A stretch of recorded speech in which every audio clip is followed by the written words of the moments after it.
Oke, teman-teman, kita mulai. Bismillahirrahmanirrahim. Assalamualaikum warahmatullahi wabarakatuh.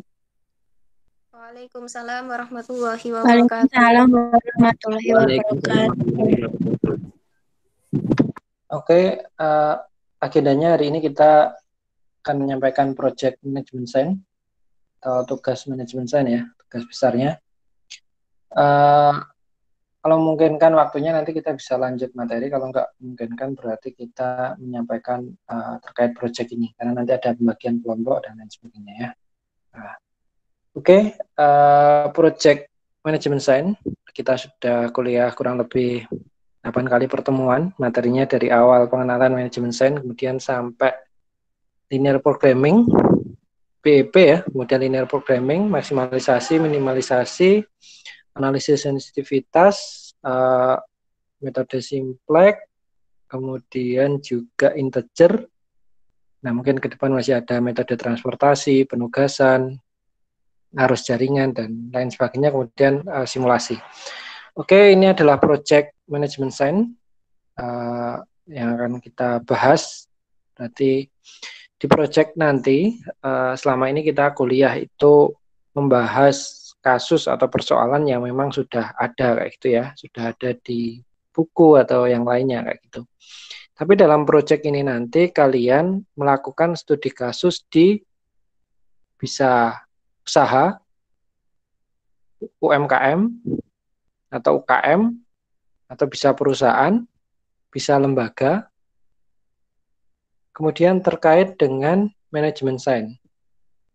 Manajemen sains itu banyak, baik yang sudah kita pelajari tadi sudah saya sebutkan ya, linear programming, integer programming, dan lain sebagainya, atau mungkin transportasi, dan masih banyak yang belum kita pelajari tentunya. Nah, teman-teman boleh pakai yang sudah kita pelajari, atau mungkin kalau mau mengembangkan boleh pakai yang belum kita pelajari.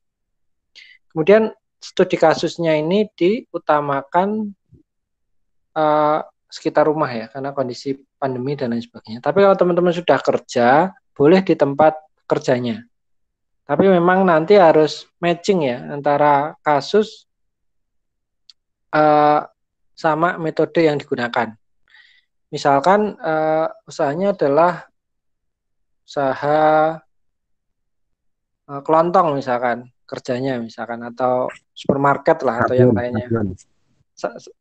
Sablon misalkan. Kalau misalkan supermarket dulu ya, sablon kita bahas nanti. Ya, misalkan supermarket, kemudian pakai linear programming yang di sana perencanaan produksi, padahal di tempat itu nggak ada produksi, hanya ngambil kemudian menjual. Nah kayak gitu, berarti kan tidak ada bahan baku, kayak gitu, berarti kan nggak matching kayak gitu. Nah tapi ketika sablon, apalagi sampai jahit, nah, mungkin matching. Tapi kalau hanya sablon saja, ya mungkin masih matching karena mungkin sablon ada bahan ya, ada bahan baku. Nah kayak gitu, bahan bakunya misalkan apa bahan bakunya sablon itu ya, yang buat nyablon itu ya, cat, screen, kain juga ada Pak. Nah kain misalkan, mulai dari kain, screen, dan lain sebagainya, kemudian produksinya mungkin juga banyak, dalam artian banyak jenisnya ya, nggak hanya satu model, ada model yang lain dan lain sebagainya. Tapi masalahnya di sana nanti pre-order atau enggak pre-order, nah kayak gitu kan, misalkan jadi masalah. Maka nanti pilih kasus sama pilih tempat studi kasus itu yang matching ya. Boleh satu perusahaan itu ada beberapa kelompok nanti yang di satu perusahaan boleh beberapa kelompok, asalkan kasusnya beda. Misalkan perusahaannya dari tempat ada proses produksi, ada proses transportasi, ada jasa, dan lain sebagainya, mungkin bisa ambil topik-topik yang lain. Nah, kayak gitu. Nah, maka nanti perlu menyesuaikan kira-kira yang tepat yang mana. Padahal selama ini yang kita pelajari itu baru sebatas lebih pada produksi ya. Jadi ada bahan baku, kemudian ada apa? Ada produk yang dihasilkan, nah, kayak gitu. Nah, maka mungkin cocoknya adalah seperti itu. Tapi kalau kalian ngambil yang lain, boleh seperti tadi. Berarti kalian perlu belajar mandiri ketika memang mau ngambil topik yang enggak berkaitan dengan linear programming. Karena transportasi dan materi-materi lain baru akan kita pelajari setelah project ini ya. Project ini 2 kelompok, dibikin kelompok 2 mahasiswa, itu ya. Karena ini saya cek jumlahnya 17 di kelas ini, mungkin nanti akan ada yang 3 mahasiswa, nah kayak gitu. Nanti kelompoknya kita bagi, saya sampaikan di akhir penjelasan ini kayak gitu. Oke, ini terkait kelompoknya saya kira nggak masalah, kita bagi. Kemudian project ini nanti dibikin laporan, ada nama dan judul dan pendahuluan di sana, berisi bagaimana alasan kenapa ngambil topik itu, kemudian kasus permasalahannya, metodenya, dan lain sebagainya, kayak gitu ya. Kemudian analisisnya, kayak gitu. Analisisnya bisa mencakup data, kemudian perhitungannya, kemudian sampai solusinya ya. Kayak kalian mengerjakan soal-soal itu ya, berarti sampai ada solusi. Berarti kayak materi awal itu tentang konsep manajemen sains, berarti ada studi kasus, kemudian dari kasus membuat model, dari model kemudian diselesaikan, nah, kayak gitu. Jadi kalian nanti menganalisisnya dibawa ke arah sana sampai perhitungan, sampai solusinya, kemudian ada kesimpulan. Nah, selain itu juga ada dokumentasi ya. Dokumentasi bisa surat keterangan boleh, atau mungkin foto di tempat studi kasusnya, nah kayak gitu. Dokumentasinya, dokumentasi pengambilan data boleh, atau wawancara juga boleh di laporannya. Itu terkait laporan. Nah, selain laporan nanti juga ada presentasi. Berarti presentasi diagendakan pada 2 pertemuan akhir kuliah ya. Berarti pertemuan 14 sama 15 nanti kita presentasi. Kalian menyiapkan slide presentasinya. Kemudian presentasi nanti tanya jawab kurang lebih 10 sampai 20 menit ya. Presentasi dan tanya jawabnya. Masing-masing anggota nanti akan ditanya terkait proyek yang dibuatnya. Nah, kemudian di sesi ini juga ada pengumpulan laporan, kemudian slide presentasi, dan hal-hal lain yang perlu dikonfirmasi. Ini 2 hal, jadi ada laporan, kemudian ada presentasi, nah kayak gitu. Nah, kemudian ini nilai, teman-teman nilainya bisa otomatis A di dalam kuliah manajemen sains. Ketika laporan yang kalian bikin itu dibikin artikel, kemudian dipresentasikan di seminar nasional atau dibuat jurnal, atau dibuat artikel kemudian diterbitkan dalam jurnal yang minimal terindeks Google Scholar, kemudian melibatkan pembimbing sebagai penulis ketiga, nah kayak gitu. Ini saya contohkan nanti contoh yang sudah pernah dibikin angkatan sebelumnya.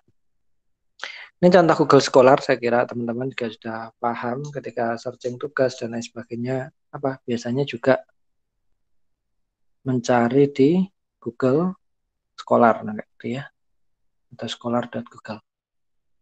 Nah, ini contoh artikel yang anak-anak SI juga angkatan 2018 kalau nggak salah ya. Dia membuat artikel tentang maksimalisasi keuntungan pada UMKM sosis butinuk menggunakan metode Simplex dan POM QM. Nah, POM QM ini nanti saya sampaikan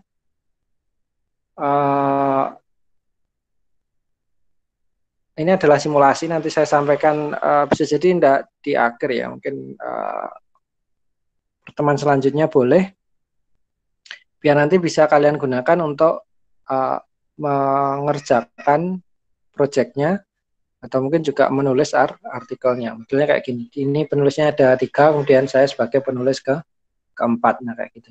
Nanti saya tampilkan full totalnya, ini baru judul sama abstraknya, nah kayak gitu. Jadi ini contoh jurnalnya, jadi teman-teman Mbak Dini dan lain sebagainya itu menerbitkan di jurnal riset komputer. Nah, ini contoh jurnalnya. Nah, dia terindeks Google Scholar dan berbagai pengindeks yang lainnya ya. Nah, kemudian selain itu Ini contoh kalau sudah terbit, berarti nanti ada ini, ada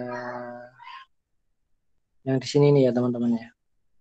Itu sudah terbit ya berarti ini ya. Maksimalisasi keuntungan pada UKM sosis Butinuk tadi. Nah, ini sebagai contoh, berarti sebenarnya teman-teman juga bisa sampai kayak gini. Berarti nanti tentunya akan mendapat nilai A untuk teman-teman yang sampai pada tahapan ini ya. Otomatis begitu. Nah, ini yang perlu diperhatikan bahwa proyek tadi tidak boleh sama, kemudian sama dengan kelompok lain atau sama persis dengan referensi. Nah, itu yang perlu saya garis bawahi. Referensi di Google banyak sekali laporan proyek terkait Google, terkait apa? Manajemen sains dengan proyek seperti ini, nah kayak gitu. Nah, jangan sampai sama dengan itu, maka apa? Kasus nanti perlu dibawa ke tempat studi kasus yang real. Nah, kayak gitu. Jadi pentingnya bahwa laporan nanti masalahnya itu adalah masalah yang real yang ada di tempat studi kasus. Itu yang perlu dipahami.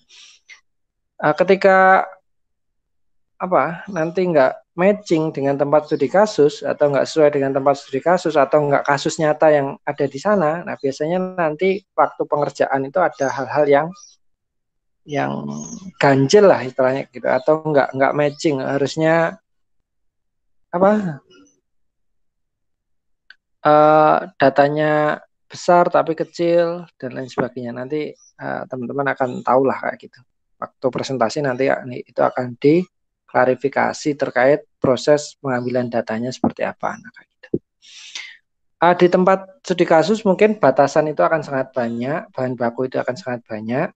Misalkan terkait dengan produksi, berarti terkait dengan bahan bakunya banyak.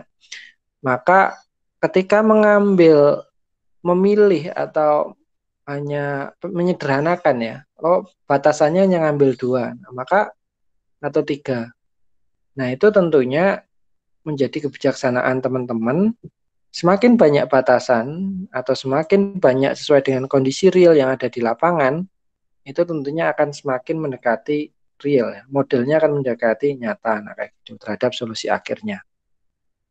Dan berapapun batasannya nanti sebenarnya bisa diproses ketika diproses menggunakan tadi simulasi POM QM. Jadi teman-teman nggak usah berpatokan bahwa misalkan pakai metode linear programming hanya terbatas pada 2 produk, 3 produk juga boleh pakai QM tadi, akan ada solusinya. Nah, kayak gitu. Oke teman-teman, sampai tahapan ini silahkan kalau ada pertanyaan sebelum, oh ya saya tunjukkan dulu yang ini ya, contoh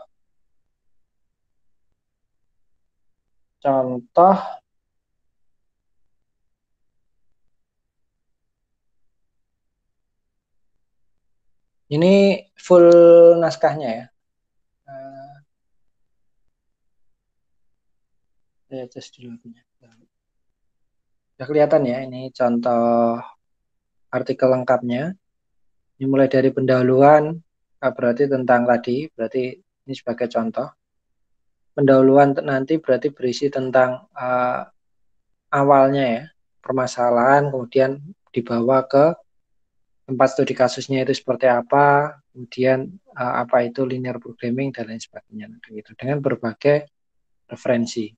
Kemudian juga ada metode. Nah, metode penelitiannya seperti apa? Nah, itu dibahas ya tahapannya dengan detail, termasuk pemodelannya. Dan di sini juga ada bagan alir ya atau flowchartnya.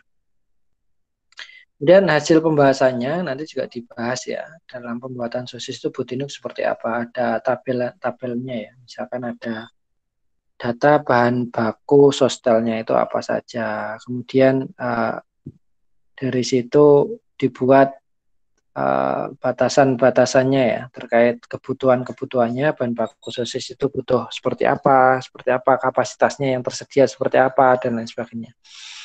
Nah, kemudian ini pembuatan kasusnya seperti itu ternyata didapatkan berarti dari studi kasus, kemudian data itu dianalisis, dibikin modelnya berarti, nah, kemudian dianalisis, kemudian diselesaikan dengan simplex. kayak gitu ya. Ada fungsi tujuan. Nah, tahapan-tahapan Simplex-nya dijelaskan di sini. Nah, kemudian selain Simplex dia juga mengerjakan pakai apa? Pakai QM. Nah, Simplex kan sudah saya sampaikan, sudah saya berikan ya. Kira nggak masalah. Dan selain itu QM-nya ini yang mungkin belum saya sampaikan. Sesuai maksimum program dia menggunakan POM QM ya. Belum saya sampaikan, nanti pertemuan selanjutnya mungkin terkait QM ini akan bisa saya sampaikan kayak gitu. Nah, kemudian ada kesimpulan. Berarti ini adalah solusi bahwa sekian loh yang harus diproduksi biar mendapatkan keuntungan maksimal sekian. Kayak gitu. Saya kira ini bisa memberikan gambaran ya terkait seperti apa project nanti yang meski teman-teman lakukan kayak gitu. Oke, saya kira itu. Silahkan kalau ada yang ditanyakan dari teman-teman. Silahkan. Ada pertanyaan?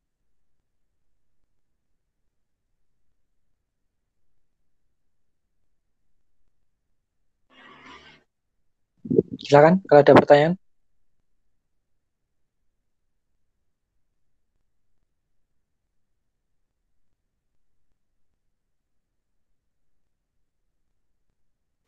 Untuk kelompok itu nanti yang bagi dari Bapak atau kita buat sendiri, Pak? Nanti setelah ini saya infokan kelompoknya.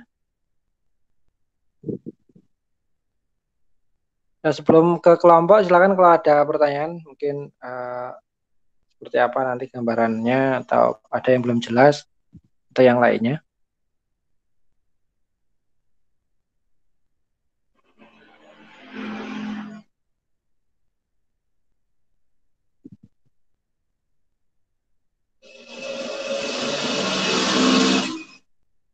Nggak ada pertanyaan? Kalau enggak saya sampaikan kelompoknya ya.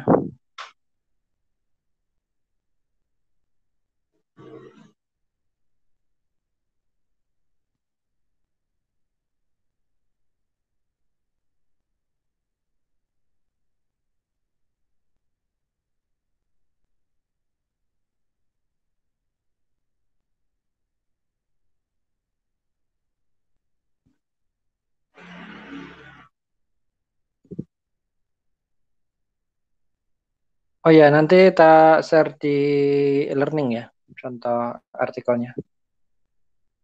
Nanti saya share di e-learning contoh artikelnya. Oke, kemudian saya sebentar, saya slideshow dulu terkait. Nanti saya share di e-learning. Nah, termasuk di e-learning juga jangan lupa presensi ya.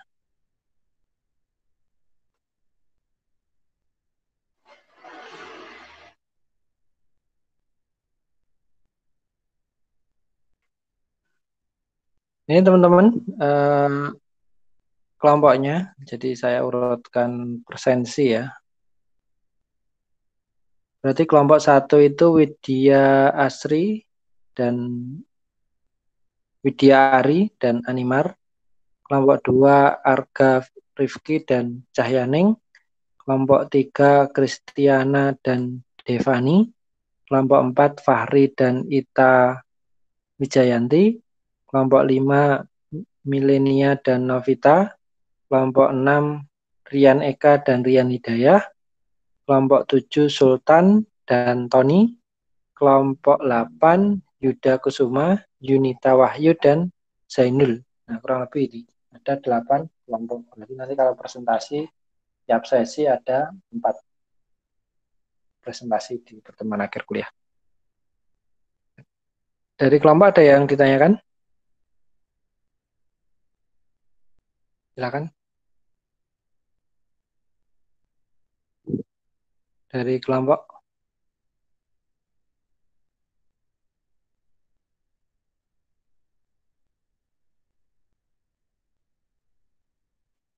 Nggak ada pertanyaan terkait kelompok?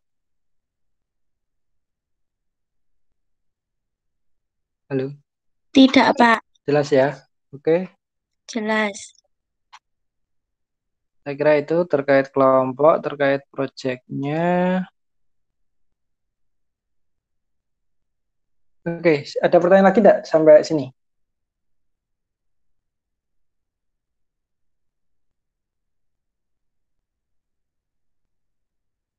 Nggak ada? Cukup ya, berarti terkait proyek ya.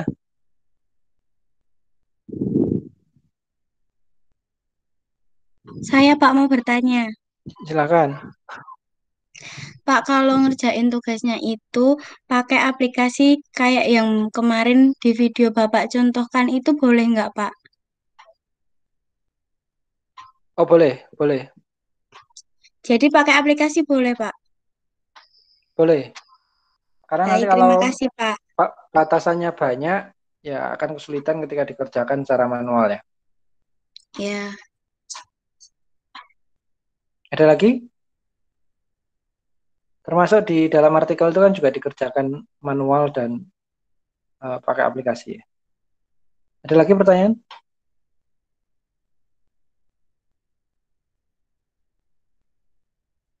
Cukup untuk tugasnya? cukup. Oke.